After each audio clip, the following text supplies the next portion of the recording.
Hi, this is Sarah Poff, the Multimedia Storyteller, and my art hands. So today I'm still searching for items that you can easily find around your house that you could be able to do. I thought of one that's brought great pleasure for people from several generations, probably since they had paper. Or paper that they would allow the children to use that way. Because I found out in like the Civil War time, that's why there's so many letters from the Civil War that are left, is because paper was cheap enough that the average person could use it to write. So that's why that happened. And so I'm hoping that you have some white paper. Like I told you, I was trying to do some white paper items. Colored paper is good too. But we've all at some point of a certain age have made a paper airplane. So we're going to travel the world with Sarah Poff, the Multimedia Storyteller. So I have my people from around the world and, things that I've made, and my globe. And we have our social distance and standing apart. Sometimes those words just don't come out with me. You have to just, I give as much as I can, and sometimes I have limitations. So we got to distance ourselves from each other. There, I can say it that way. All right.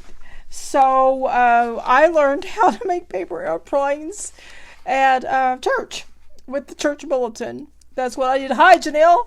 I wonder if you did this. I learned how to make paper airplanes at church. We used the church bulletins. And as our parents stood around the church talking, we were out there flying airplanes, standing up on the steps and sailing them away. So I'm going to make a couple. There's all different kinds. I have a book out in my art lab where I have tons and tons of kinds. The one I like the best of all the ones I've made through the years, and for the most part, I can make one that can fly longer than anybody's. I mean, there's been some exceptions that a few people have done better than me, but for the most part, I can rank up there with them. I used to say I could do it all, but, I didn't. All right, so I'm running my mouth instead of showing you how to do this. You're going to fold it in half, hot dog style. Am I on the screen fine? Oh, you did the same thing, Janelle. Oh my gosh. I imagine there's a lot of us church people who did that. So, especially with the old stack in the corner, and who knows, just the new one was fine too. So, hot dog style. And then I'm making a little triangle here at the bottom. You know what would be fun? If somebody has a different way of doing these, that you make your airplane and show me a picture of it down in the comment sections. Even if you don't do it during the live cast, you could do it later. So I'm going to fold it in half. So I folded it up, I folded it in half. Now I'm going to open this back up, and I'm going to make a long fold. You see this?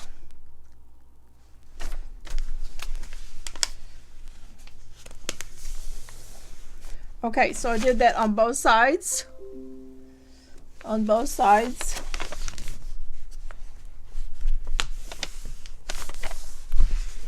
Okay. Then I'm folding down. Now, this is the part that could be experimented with. The wings. I feel like this could be a science experiment.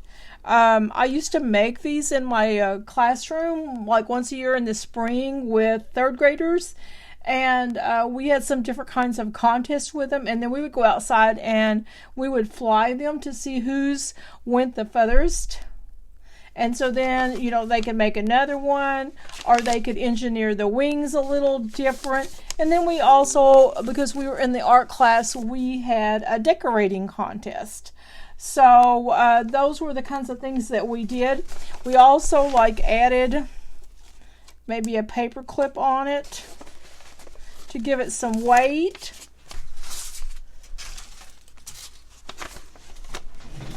Okay, I'm going to see if I can fly it through.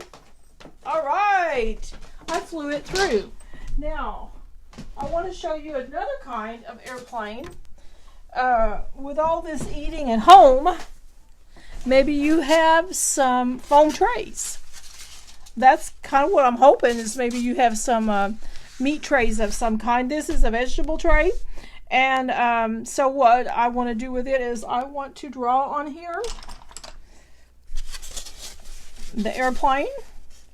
So I'm going to make a tail. I should probably do this on here, and then that way you can see it. So I'm going to make a tail like this. So triangle, but straighter at the bottom.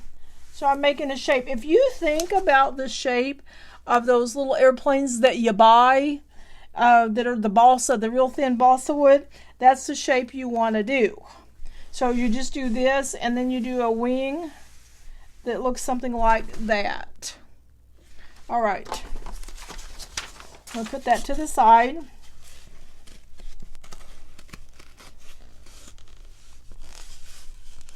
I actually made one of these. I'll show you a picture in the comment sections later, and in my folder that goes with it.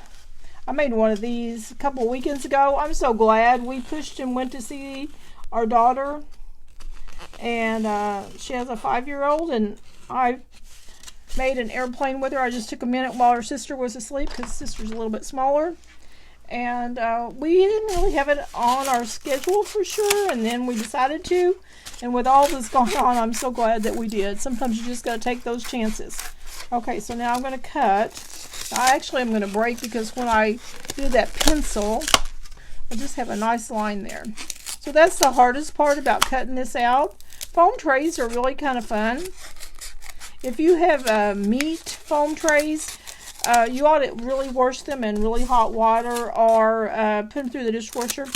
I used to have people like donate them to the school, and I always had them do it through the dishwasher. I assume I haven't done one in a number of years, because there came some point down the line where someone said I couldn't do that, so I quit doing it. And the parents, I don't know if they still can go through the dishwasher. I would assume, but you might put it on the top. But that way you know you're getting those bacteria, and if there's any bacteria on there. Alright, so I need a piece like this. And now I'm going to cut the body of the plane. Now you could, I'm going to do just one wing. You could do a couple if you wanted. I think this is a real time that kids can work with some of those STEM skills, because I would just show them the basics, and then I would let them just have some time to experiment with it. Be it paper, be it cardboard. This could be cut out of cardboard, whatever you want to cut it out of that is substantial enough to hold. Cardstock might work, but I think it's going to be a little bit light, and it's not going to fly quite as good. But if you're teaching it as an engineering, they could just experiment and see what they thought. One of the reasons my planes flew better than the students I worked with is because I put a little more weight in the front than they did. Okay, so you need to shape something like this. And then what I need to do is I need a little spot back here for that wing to fit in. So I'm going to kind of measure.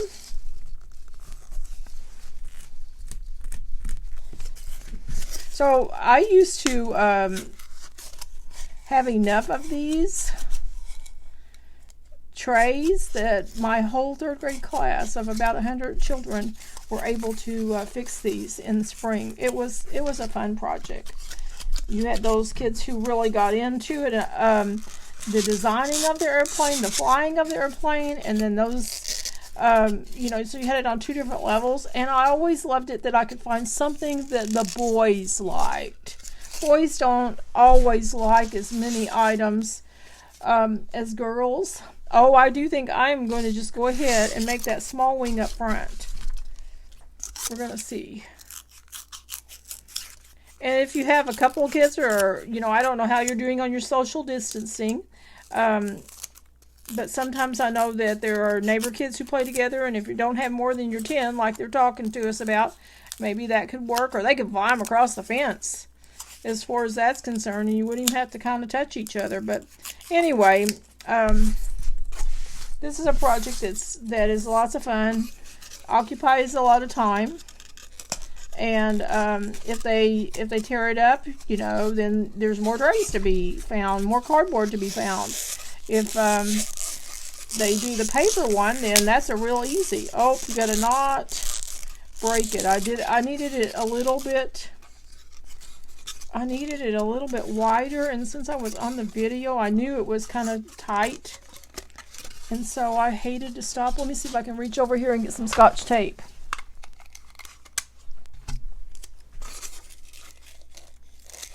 I'm just going to tape it up for now. Okay.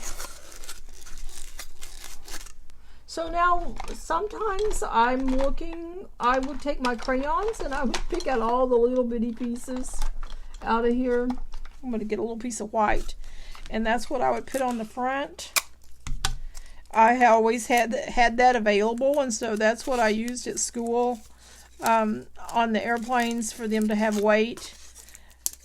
You know, you could come up with something else, and especially if you let the kids fly this in the house, you might not want that crayon on there, or you want to make sure that they've covered it. You could even twist this down so that you had more of a point there on the end. Hey Janelle, I appreciate you hanging in there with me. Now, if the trays are white, I've had a real good success with crayons on them. It doesn't work with the black, and we have our meat's all frozen. Yeah, see, nothing works. Silver maybe a little bit. A silver marker would work on there. I might do that before I show you in the pictures. So there's my plane. Let's see. I'll see how it flies. Whoa! See, that crayon does something to it. All right, so I'm going to switch and do a yellow plane. Just in case somebody comes along here and wants to watch again. So I folded it what I consider hot dog style, so the long way. I'm opening it up. Now I'm folding this over to make a triangle.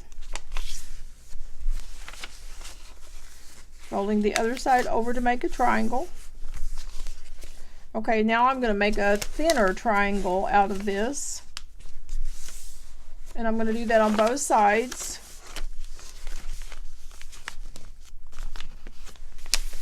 Now, if I were doing this with children, I let them fly it in the classroom when I taught. I had specific rules, and if you broke the rules, you just were out. You know, they could only fly it a certain direction. I taped off an area or tabled off an area, and if you broke those rules, you're just out. You know, that's just how much you have to have control for that to happen, because you certainly don't want this point to hit someone in the eye, to hit them at all, but to hit them in the eye would be the worst. All right, so then I'm going to fold that in half. But you know, you just got to set the rules, and not only set the rules, then you've got to enforce the rules. All right, so then I'm going to pull this down and turn around, and I'm going to do the same thing. So if you're stuck inside with your children, or with your grandchildren, or a daycare setting, let them have some time coloring before they start, or after. If they, little ones before they start, older ones after they start, so they can design this. All right, let's see. I'm not going to put a paper clip on. I usually put paper clip for the weight, but I'm going to just fly this one across. All right, well, this is another episode of Sarah Poff and her art hands. She's the multimedia storyteller. That's me, and you're traveling the world with me. We'll keep adding to our passports there. All right, thanks, Janelle, for watching. You guys have a great day, and I'll be shouting at you soon. Bye-bye.